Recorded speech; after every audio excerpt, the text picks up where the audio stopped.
ఎవరో పిల్లగాడు చదువుకంట 7 లక్షల రూపాయల ఫీజు అంటే ఏదో స్కూల్ది. సరే వీళ్ళు 7 లక్షల రూపాయలు ఇచ్చి మళ్ళీ ఉపాధ్యాయుల జిందగీ ఏమన్నా మారుస్తున్నారా అని అంటే వీళ్ళు జీతాలు ఏమి ఇస్తారు? లాస్ట్ టైం కూడా కేసీఆర్ ఒక కమిటీని పెట్టిండు, చైర్మన్ని పెట్టిండు. తర్వాత ఏం చేసిండు అని అంటే పెద్దగా కట్టలు కట్టింది ఏం లేదు. నిజంగా చెప్పాలనంటే మదమెక్కిపోయి అహంకారంతో పరిపాలన సాధించరు తప్ప కేసీఆర్ ప్రభుత్వం ఏం చెయ్యలేకనే దాన్ని బొందబెట్టి కాంగ్రెస్ సర్కార్ని తెలంగాణ ఎన్నుకున్నది. కాంగ్రెస్ సర్కార్ ఇప్పుడు ఏం చేస్తుందని అంటే మళ్ళీ కొత్త కమిటీ పెడుతుంది. కమిటీ పెట్టడం అని అంటే టైంని చంపడమే. Committees are nothing but to kill time. Pawan Kalyan ఒక మాట కూడా నచ్చింది మొన్న ఇంటుంటే. మళ్ళీ ఒక వారం రోజులు కేసీఆర్ ప్రభుత్వం ఇట్లా చేసిందని చెప్పి తిట్టిన తర్వాత మళ్ళీ నువ్వేం చేసినావు అని అంటే కట్టలు కట్టక మేము నెత్తి విక్కొని స్థూని ఈ ప్రభుత్వాలు ఏం చేయని చెప్పి.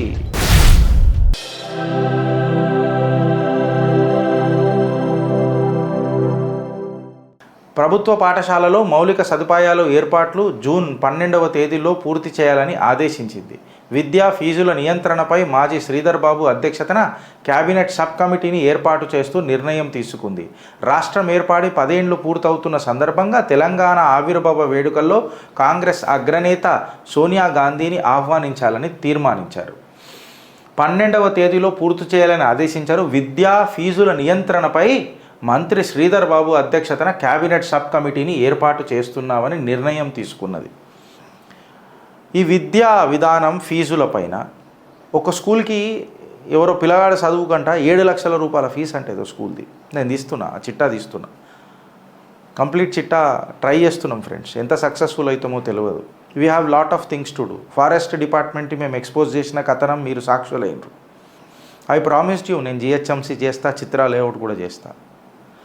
దాంతోపాటు రైతుల వడ్ల సంగతి కూడా అది కూడా నేను మాట్లాడతాను. మీకు మాటిచ్చినాక నేను వెనకకు పోను. ఖచ్చితంగా దీని మీద డేటా నేను సేకరించుడు స్టార్ట్ చేసిన. నేను జిహెచ్ఎంసీని మరవలే. ఇంకా జిహెచ్ఎంసీ పైన ఖచ్చితంగా నేను ఒక రిపోర్ట్ తయారు చేస్తాను. నౌ ఫీజ్ 7 లక్షల రూపాయల పోరల చదువుకి. సరే వీళ్ళు 7 లక్షల రూపాయలు ఇచ్చి మళ్ళీ ఉపాధ్యాయుల జిందగీ ఏమన్నా మారుస్తున్నారా అని అంటే వీళ్ళు జీతాలు ఏమి ఇస్తారు? ఎంజాయ్ చేస్తారు. విద్యా పేరు మీద సూపర్గా ఎంజాయ్ చేస్తారు. అన్ని బెనిఫిట్స్ మాత్రం తీసుకుంటారు. నేర్పించే ఉపాధ్యాయులకు మాత్రం ఆ బెనిఫిట్స్ రావు. సో లాస్ట్ టైం కూడా కేసీఆర్ ఒక కమిటీని పెట్టిండు, చైర్మన్ని పెట్టిండు. తర్వాత ఏం చేసిండు అని అంటే పెద్దగా కట్టలు కట్టింది ఏం లేదు. కొన్ని రికమెండేషన్స్ ఆయన ఫేవర్లో తెప్పించుకునేటట్టు చేసిండు. అసలు ఉన్నమాట చెప్పాలని అంటే హాడే గేట్లు ఓపెన్ చేసేసిండు. ఏమైనా చేసుకోరు విద్యా సంస్థలు, నాకు పట్టించేది లేదు. నేను నా బిడ్డ కేవలం మద్యం మీద ఆలోచిస్తాం, విద్య మీద ఆలోచించాం అన్న. మదపు ఏనుగు అని కూడా అన్న. నేను ఏనుగు చాలా తెలివిగల జీవి అని అంటారు. నిజంగా చెప్పాలనంటే మదమెక్కిపోయి అహంకారంతో పరిపాలన సాధించరు తప్ప కేసీఆర్ ప్రభుత్వం ఏం చెయ్యలేకనే దాన్ని బొందబెట్టి కేసీఆర్ గులాబీ ప్రభుత్వాన్ని కారుని బొందబెట్టి కాంగ్రెస్ సర్కార్ని తెలంగాణ ఎన్నుకున్నది. కాంగ్రెస్ సర్కార్ ఇప్పుడు ఏం చేస్తుందని అంటే మళ్ళీ కొత్త కమిటీ పెడుతుంది. కమిటీ పెట్టడం అని అంటే టైంని చంపడమే. Committees are nothing but to kill time. నేననలే, చాలా పెద్ద మేధావులు చెప్పారు, రాజకీయ విశ్లేషకులు. గా మాటలు నేను మాట్లాడుతున్నా అంతే. సో నేనేమంటా అంటే ఈ కాంగ్రెస్ వాళ్ళకు కూడా నాకు పవన్ కళ్యాణ్ ఒక మాట కూడా నచ్చింది మొన్న ఇంటుంటే. ఏందని అంటే గొడవ పడడం కాదు, రాజకీయంగా మీ ఆర్గ్యుమెంట్లను రోజుకి ఇంప్రూవ్ చేసుకుంటారు. బెస్ట్ ఆర్గ్యూ మనం ఎట్లా చేద్దాం అని అనేది మాట్లాడురు అని అన్నాడు. సో నేను కాంగ్రెస్ వాళ్ళకి అదే సూచిస్తున్నా. మంచిగా ఏడైనా నేర్చుకోవాలి కదా. సో మీ ఆర్గ్యుమెంట్లను రోజుకి జర పదును చేసి ఇంప్రూవ్ చేసుకోండి. దాని తర్వాత మనం మాట్లాడదాం. ఆల్రెడీ ఒక వేసిన కమిటీ ఉన్నది. ఆ కమిటీలో ఉన్న ప్రాబ్లమ్స్ ఏముందో మీరు చూస్తే సొల్యూషన్ వచ్చేస్తుంది, టైం సేవ్ అవుతుంది. తల్లిదండ్రులు ఆశీర్వదిస్తారు మిమ్మల్ని. తల్లిదండ్రుల గోసకు మీరు వాళ్ళ గోస మీరు సాల్వ్ చేస్తే వాళ్ళు ఆశీర్వదిస్తారు. మీకు డైరెక్ట్ చెప్తున్నా, అందులో నేను కూడా ఉంటాను. సో ఫ్యాక్ట్ ఏందని అంటే మీరు ఏం చేస్తున్నారు? ఆ కమిటీ రిపోర్ట్ తీసుకోరు కదా, అందులో ఫ్లాస్ ఏమున్నాయో చూడుర్రి కదా, ఇష్యూ సాల్వ్ అయిపోతుంది కదా, ఆడికే ఆట మొదలవుతుంది కదా. మళ్ళీ నువ్వు కొత్త కమిటీ పెట్టి మళ్ళీ ఒక వారం రోజులు కేసీఆర్ ప్రభుత్వం ఇట్లా చేసిందని చెప్పి తిట్టిన తర్వాత మళ్ళీ నువ్వేం చేసినావు అని అంటే కట్టలు కట్టక మేము నెత్తి వీక్కొని స్థూని ఈ ప్రభుత్వాలు ఏం చేయని అని చెప్పి ఓటర్లందరూ ప్రజలందరూ నిరాశ చెందిన తర్వాత మర్చిపోయారులే అని చెప్పి మడత పెట్టి కుర్చీ ఏమైందన్నానంటే మళ్ళీ స్థానిక ఎలక్షన్స్ వస్తాయి. కోడికూర గుడ్డు వండు పెట్టమంటావా అని అంటారు, అయిపోయి క్లోజ్.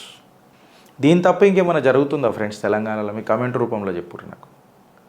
ఏం జరగదు, ప్రాబ్లం ఆడొస్తుంది. లాజిక్ ఉంటే రేవంత్ అన్నకు పాత రిపోర్ట్ తెప్పించుకొని దాని మీద చూడాలి. పేజ్ నెంబర్ 2 అని అంట దీని మీద ఇచ్చిరట, అది కూడా చూద్దాం జర. పేజ్ నెంబర్ 2లో ఏమని ఇచ్చిండ్రు? ఎస్, విద్యారంగంపై రాష్ట్ర ప్రభుత్వం చిత్తశుద్ధితో ఉందని పొంగులేటి స్పష్టం చేశారు. జూన్ 12లోగా అమ్మ ఆదర్శ పాఠశాల కార్యక్రమం కింద ప్రభుత్వ పాఠశాలలో చేపట్టిన పనులు పూర్తి చేయాలని నిర్ణయించామని చెప్పారు. ఇందుకోసం 600 కోట్లు కేటాయించగా 120 కోట్లు అడ్వాన్స్గా ఇచ్చినట్టు తెలిపారు. హెడ్ మాస్టర్ల ఆధ్వర్యంలో ఉండే కమిటీలు ప్రభుత్వ పాఠశాలలో పనులు పూర్తి చేస్తామని వివరించారు.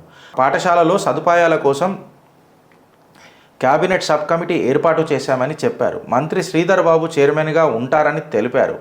గత సర్కార్ హయాంలో 5600 ప్రభుత్వ పాఠశాలలో మూతబడ్డాయని చెప్పారు. గవర్నమెంట్ స్కూల్ విద్యార్థులకు రెండు జతల యూనిఫామ్లు అందజేస్తామని తెలిపారు. జూన్ 6వ తేదీలోపు మొదటి డ్రెస్, 12 లోపు మరొక డ్రెస్ పంపిణీ చేస్తామని వివరించారు. అయితే 5600 ప్రభుత్వ పాఠశాలలు మూతబడ్డాయి. ఇంకొకటి మీరు గుర్తుపెట్టుకోవాలి, శ్రీధర్ బాబు గారు కమిటీ చైర్మన్ కాబట్టి, సార్ మీరు ఒక సెన్సబుల్ పాలిటీషియన్ అని నేను విన్నా, మీరు చాలా మెచ్యూర్డ్ పాలిటీషియన్ అని విన్నా. మీ వెనకేం మాట్లాడుకుంటారో నాకు తెలియదు, కానీ అట్లీస్ట్ మా దృష్టికి వచ్చిన విషయాలపైన నేను మాట్లాడుతున్నా. పొంగులేటి సీనన్న, yes is a matured politician. ఆ కాడికి వస్తే Sridhar Babu is also a matured politician. మీరు ఎప్పుడు గాయ గతర పెట్టే రూడ్ నేను చూడలే.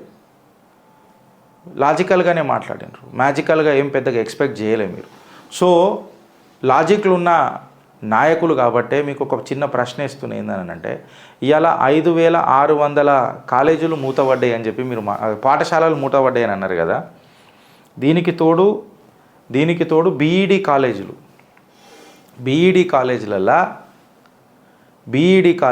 ఎన్ని బీఈడి కాలేజీలు మూతపడ్డాయో మీరు చూడండి. దాని తర్వాత మీరు మాట్లాడండి. ఎందుకంటే పాఠశాలలకు నేర్పే ఆ ఉపాధ్యాయులే చక్కగా లేనప్పుడు మీరు పాఠశాలలను ఎంత మాడిఫై చేసినా ఏం చేసినా ఏమవుతుంది అని అడుగుతున్నా. ఎట్లా నడుపుతారు అని అడుగుతున్నా. వీటికి సమాధానాలు మీరు ఏం చెప్తారు అని అడుగుతున్నా. ఈ ప్రశ్నలకు మీ దగ్గర సమాధానం ఉందా అని అడుగుతున్నా. బీఎడ్ కాలేజీలు లాస్ట్ టైం ఎన్ని ఉండే, ఇప్పుడు ఎన్ని ఉన్నాయి? కేసీఆర్ హయాంలో ఎన్ని బీఎడ్ కాలేజీలు మూతపడ్డాయి? దీని మీద కూడా సమీక్ష జరపాలి కదా సార్. దీని మీద కూడా ఒక క్లారిటీ ఇవ్వాలి కదా sir. So Telangana is requesting you sir, Sridhar Babu గారు, ఇది మీ దృష్టికి తీసుకోండి జర.